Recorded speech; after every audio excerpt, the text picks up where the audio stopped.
SSA திட்டம் அப்படின்னா என்னன்னா 3 திட்டங்களை உள்ளடக்கிய ஒரு இன்டகிரேட்டட் திட்டம் அப்படின்னு சொல்கிறாங்க. அதாவது கல்வி சம்பந்தப்பட்டமாக தொடக்க கல்வி, பள்ளிக்கல்வி, செகண்டரி ஸ்கூல் இதெல்லாம் சேர்ந்ததான ஒரு திட்டம். இதில் 2022 3 திட்டத்தில் 4வது ஒரு திட்டத்தை சேர்க்குறாங்க. அதாவது பிஎம் ஸ்ரீ அப்படின்ற ஒரு திட்டத்தை சேர்க்குறாங்க.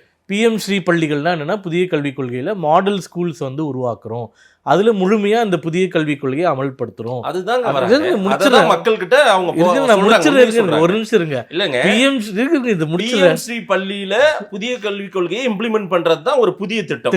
கரெக்ட். அப்ப புதிய கல்விக் கொள்கையை கொண்டு வரீங்க, அதுதான் சப்ஜெக்ட். ஏற்கனவே சிபிஎஸ்சியில் 2000 ஸ்கூல்ல இருக்கு, அதை பத்தி உங்களுக்கு அப்ஜெக்ஷன் இல்லையா? பிஎம்சியில் வந்தால் மட்டும்தான் அப்ஜெக்ஷனா?